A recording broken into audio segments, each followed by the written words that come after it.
everyone, or welcome back to my channel. I hope you have all had a nice day so far. I am so excited because I'm going to be talking through my October wrap up. I literally feel like it was just yesterday that I filmed my October TBR, so the fact that this month is already over is crazy.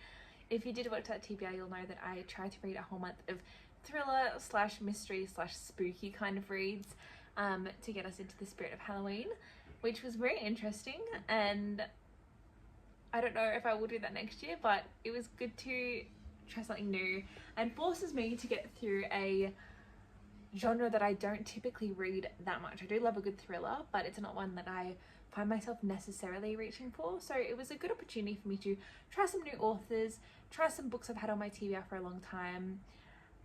So for some stats, I read 24 books this month, which I feel like is pretty good. Sorry if you can hear my neighbours or birds or anything. I have my windows open because in Australia it is absolutely boiling at the moment. But yes, 24 books, which I think is pretty good for the month. Obviously, nearly one a day really, so that's pretty solid. And let's just talk it through. I'm going to talk through my best to worst for something different, so let's get into it. Firstly, my highest rating book of the month was a 4.5 star rating. I only had one, and it is None Shall Sleep by Ellie Marnie. I have read some of her books before, maybe only one. This was a few years ago now, before I was a real lover of reading, and I really enjoyed it. So I haven't actually finished that series. I think it's called the Every series. It's like Every Move, Every Breath, something like that. That was pretty good, but this one I enjoyed so much. It's about a girl and a boy who, I mean, I say girl and a boy, they're like 17, 18, oh, they must be 18, and they've been kind of scouted by the FBI because they have to find the serial killer, and they both have experiences with serial killers. The girl was actually a victim of one. She was kidnapped by a serial killer however many years ago and managed to survive and escape. And the boy, his dad was killed by a serial killer. I can't actually remember the first book, what really happened, because I've also read the second book in that series, which I'll talk to you soon as well. But that's essentially the premise of it. They're helping the FBI trying to catch the serial killer.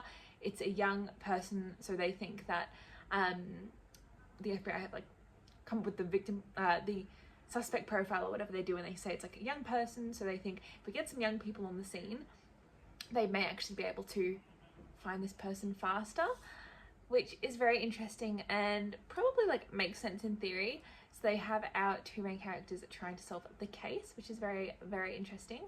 And I also read, as I said, the second book, which is I think Some Shall Break, and that was a 4-star rating, so very good as well. And again, similar sort of premise, our same characters, but they've just been drafted again by the FBI. So they're actually such fun books. They're actually really giving me a Good Girl's Guide to Murder, which like vibes, which I love that series. So if you're into that series and you're looking for like a YA thriller kind of thing, strongly recommend, because these have me like on the edge of my seat. Like they feel quite mature for YA thrillers, so they're not like, yeah, they were kind of full on, but really, really good and enjoyable, so definitely recommend those. So I've kind of talked about the 4-star, let's get into that a little bit now. So the next 4-star book I'm going to be talking about is The Girl on the Train by Paula Hawkins. I've had this on my radar for a long time. I actually haven't watched the movie, but I would be interested in doing so, and this just really exceeded my expectations. Often when books turn into a movie, you know that the book's going to be pretty good, but I've had a few this month that I haven't loved the books, so I was a little skeptical just in that turn, and because I haven't really read any of Paula Hawkins. Actually, I did read another one of her books and I didn't like it this month. I didn't love it, I should say. But anyway, skipping ahead a little, this was really enjoyable. It's essentially about a woman who goes on a train every day, and every time she goes on the train, she looks out and she sees this couple, and she has a kind of story made up in her head of their names and who they could be and what's going on and how they're getting on so well and everything. And before you know it, the woman ends up going missing. Not the woman on the train, the woman that she's watching. And you're kind of just following the mystery of what's happened to her. Rachel, who's our main character, does have some alcohol problems, I suppose, so people don't necessarily believe what she's saying, but this kind of went crazy a little bit. Like, this definitely unexpected. Really, really enjoyable though. That's essentially the premise. Obviously, I'm not going to go into any of these in too much detail because it will give away the thriller plot twist sort of aspect of them. But I really enjoyed this. Definitely had me on the edge of my seat, and I did not want to put this down. Next, I read The Silent Patient by Alex Michaelides. I hope that's how you say it. I have literally been wanting to read this for so long, so I'm glad I finally read it. And 4-star, it was very good. I actually, unfortunately, did know the ending prior to reading this book because it was spoiled for me on Instagram. Really annoying when that happens, but even with it spoiled, I actually still really enjoyed the format. It's essentially a therapist, and he has a patient who will not speak at all, completely silent, and he is essentially just trying to get her to speak to him in the best way she can, and so she can tell her story, because she has been accused. I think she's actually like properly accused. Like, what's the word? Like, she's not in jail, but she's been like taken to this psychiatric facility because they didn't deem her to be mentally stable, but she did kill her husband. So yeah, it's obviously a little bit of an interesting dynamic. She's killed her husband but has never actually pled guilty, I don't think, because I don't think she spoke ever since killing her husband, maybe. I can't quite remember, but very interesting. Yeah, I think go into this as blind as you can, but it was just really, really well written, and seeing multiple different perspectives. You just do not know who to trust, and yeah, really enjoyable in my opinion. Another 4-star read by Alex Michaelides in this month was The Maidens. From what I can remember, to be honest, it's not really sticking with me, which I feel like is a red flag in a 4-star rating. Like, maybe I need to bump it down to a 3.5. But essentially it's kind of secret society vibes. There's this girl at a university who goes missing. Actually, she may have actually died. I can't quite remember if she's just missing or actually has died, but she's part of this kind of secret society that goes on within the university, and she is best friends with the person who we're through the lens of. It's her daughter or her niece's best friend who goes missing, and then before you know it, another girl goes missing, and that she's also part of this secret society. And for whatever reason, I can't quite remember why, but I think the person is like, oh no, the niece is very sure that it's this teacher who runs the secret society who has started making these girls missing. This is very interesting, mysterious. Again, kind of don't really know who to trust. So yeah, if you like the kind of secret society vibe, might be a good one to give a go. Next, I read The Bullet That Missed, The Man Who Died Twice, and The Last Devil to Die by Richard Osman.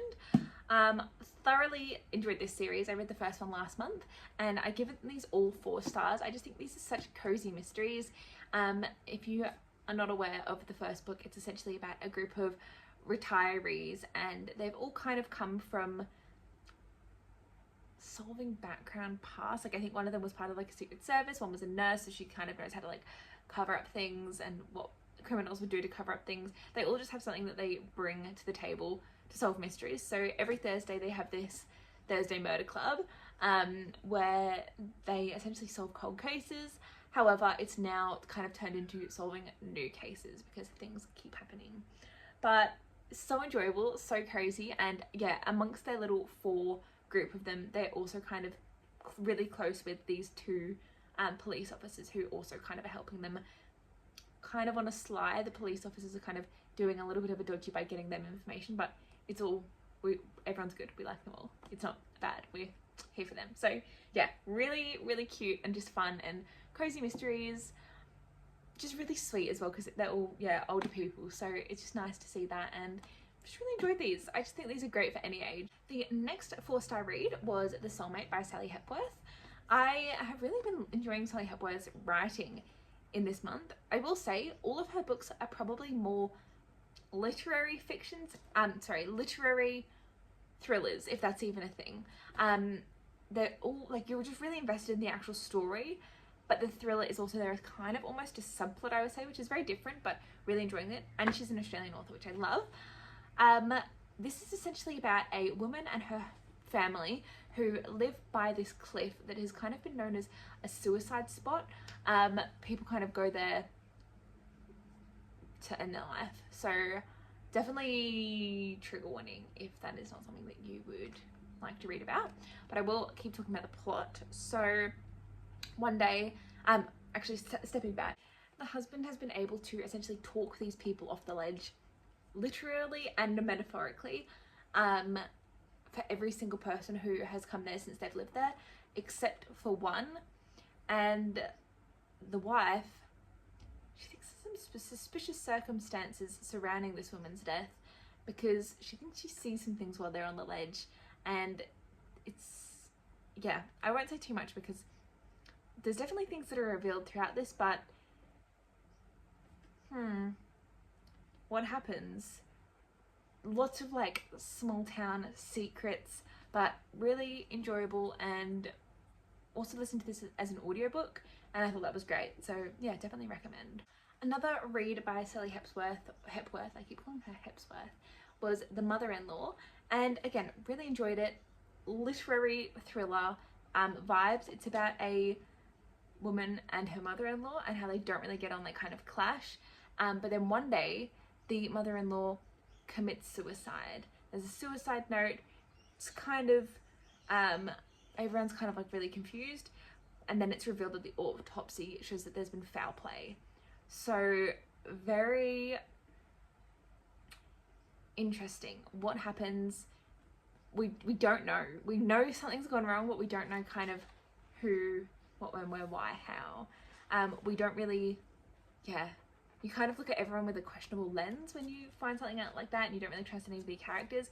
And I kind of love something like that when you don't know who to trust, because everything that people say, you're kind of picking it apart and being like, was that a clue? Could it be you? Was that a motive? Was that whatever? So yeah, really enjoyable. Great to see both perspectives in this. You see the mother-in-law and then also the daughter-in-law. But yeah, definitely recommend this too. The final 4-star read I read this month was Pieces of Her by Karen Slaughter. This is about a woman who, so it's about a woman and her daughter, and one day they go to this cafe and there's essentially a shooter who comes in and kills 2 of the people in the cafe and tries to kill the daughter or the mum, and the mum like rips this knife on her. I don't know if he's a shooter. I think he's a shooter, but he also has a knife on him or something. She literally rips the knife out of his hand, and essentially I think she kills him. And everyone's like, huh? Are you like literally a CIA assassin? Like, what is going on? So the daughter's like, Mum, like, do you have some sort of past I need to be aware of? And she's like, nope, but do not tell anybody what you saw. We need to just pretend that none of this happened. Like, and then basically we go on this massive journey about finding out about this mum's past, and it is crazy. So enjoyable, kind of literary in a way, because it's a lot of just like finding out things about the past. It's not like thrilling all the way through, but really, really interesting plot. So would recommend that one as well. Now for my 3.5-star ratings, a lot of duplicated authors of ones I've already talked about, which is interesting now looking at it in reflection. The first one I'm going to talk about is Darling Girls by Sally Hepworth. This is about 3 daughters who have all been adopted by the same foster mum, and now they have grown up, and there is a dead body that's been found underneath the foster home that they lived at. So they've been called back into this place to check it out, see if they have any insight, see if they can tell them anything. But it's basically revealed that the foster mum was very abusive to them. So it's just finding out that story. Who is it under this house? Yeah, this one also kind of went crazy. Again, very literary until you kind of get to the end of it, and then it's like, whoa, okay, that's crazy. But yeah, really interesting. I actually loved hearing about the 3 daughters. I thought they all had really interesting lives. And yeah, another one I would definitely recommend. Next 3.5-star read was A Girl Forgotten by Karen Slaughter. This one actually feeds on to the other book I read from her, but it's quite a few years in the future. This follows our daughter from the first book, now grown up. Not that she was young in the first book, but she's now grown up. She is a US Marshal, and she's been given this assignment fresh out the gate to protect a lawyer who has been having death threats sent to her. It's also revealed that the lawyer's daughter was murdered when she was in high school.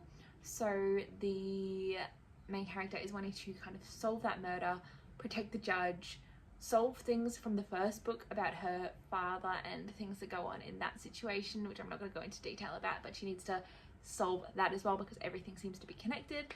And it's really interesting. Again, not really thrillery to the point of like scary suspenseful, it's more just like mystery solving. But yeah, enjoyable book.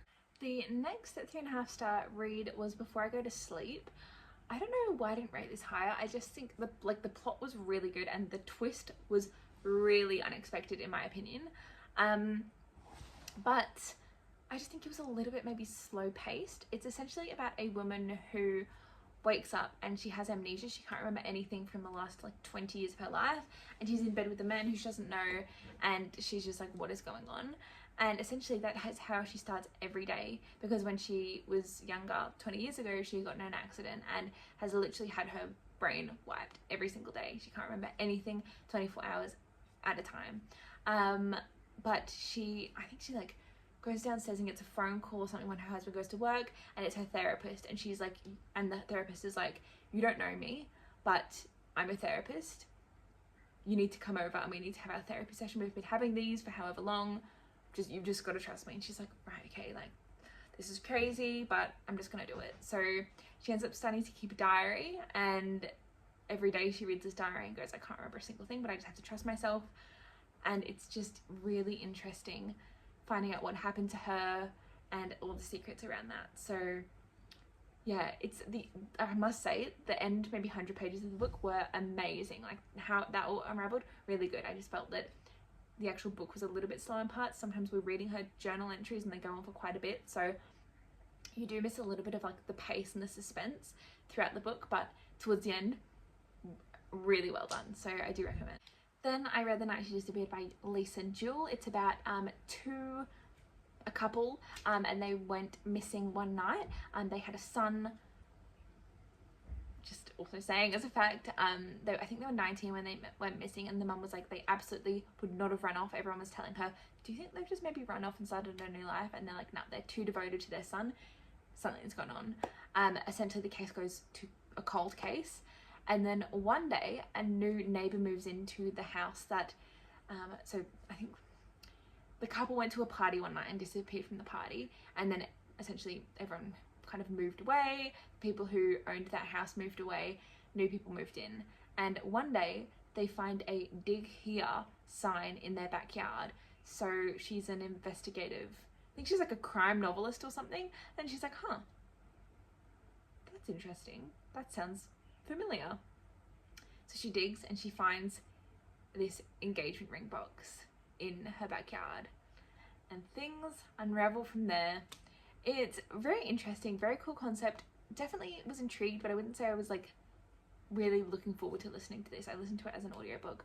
Wouldn't say I was like really gripped with the story, but it was, yeah, well written and an interesting plot. The next book I read was The Killing Code by Ellie Marney. This was set in wartime, so I think it was set in World War II, and it's essentially following these women code breakers who are part of the war effort. And one day this woman is murdered at a party, I think they're at, or something like that, a gathering. And then all of a sudden another woman's murdered, and they think, oh no, we've got something serious on our hands here. So not only are they trying to help the war effort, but they're trying to solve these murders before they could be the next victims, because it's two female code breakers who are murdered.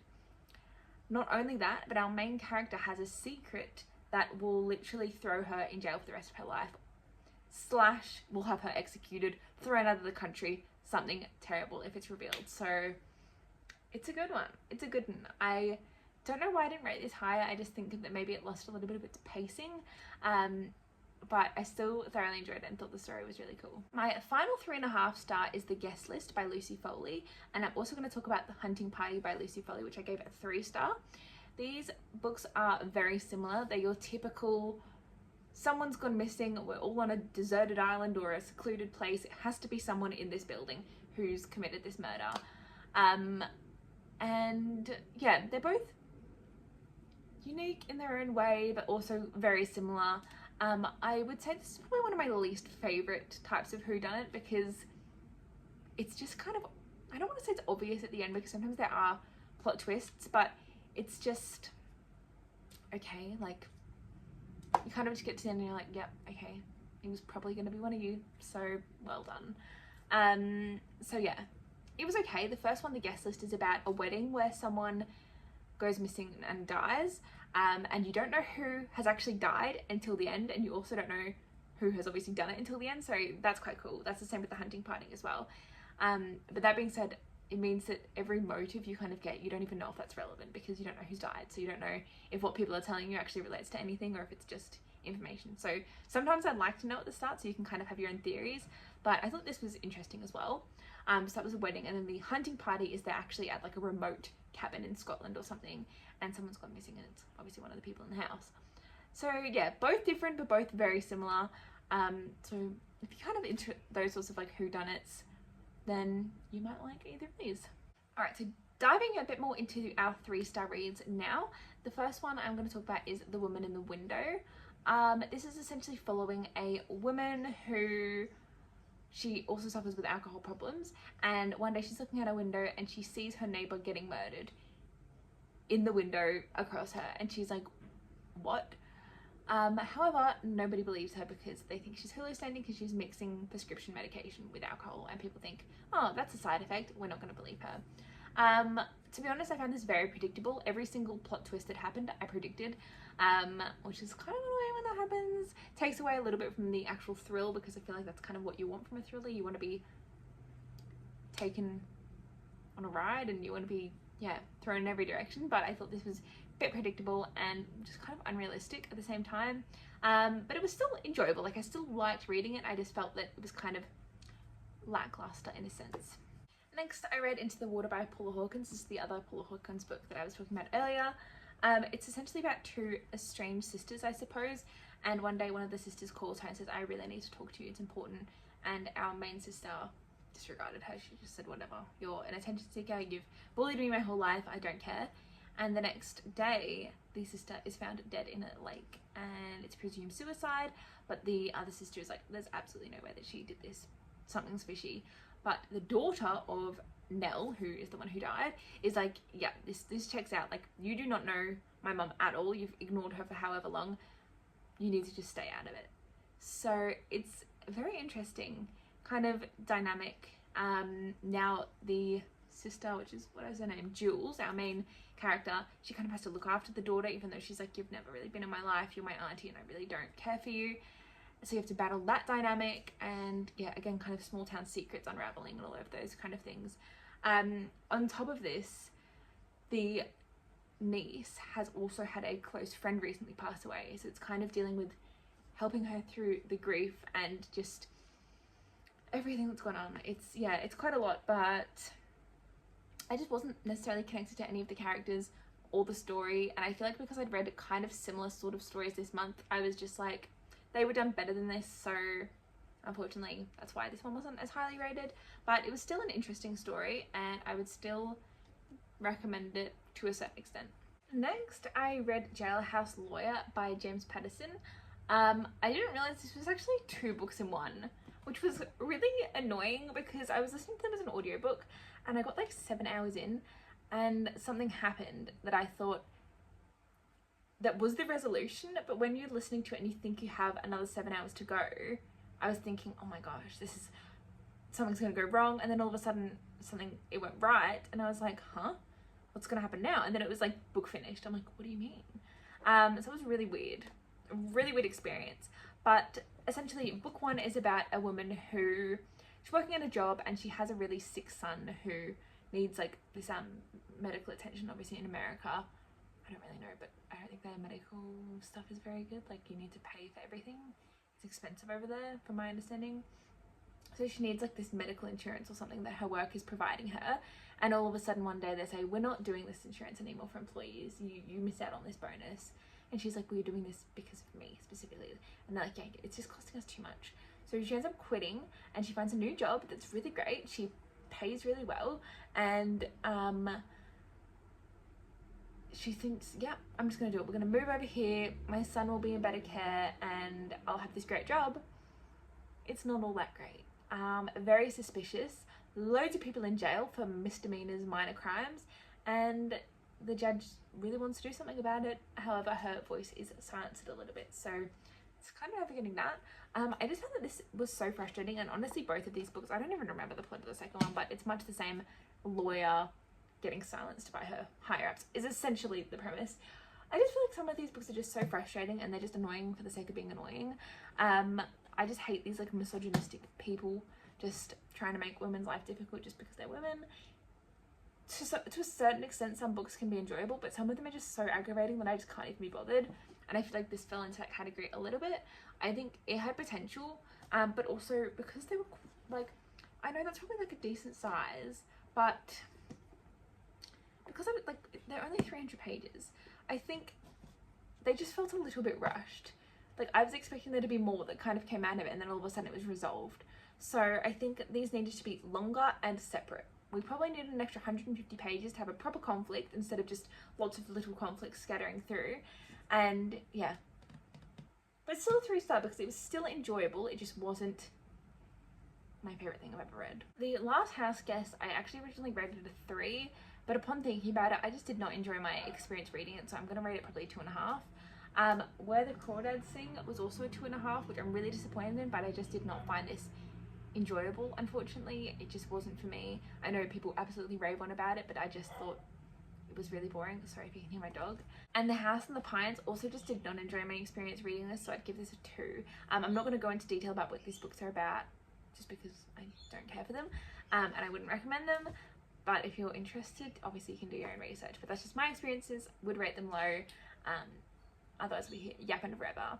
But that is essentially it. That's all I had there. All the books I read this month and the ones I recommend versus the ones that unfortunately I didn't like as much. If you like this video, make sure you comment down below what your favourite book of the month was. And that is all. Thank you so much for watching, and I'll see you in my next one. Bye!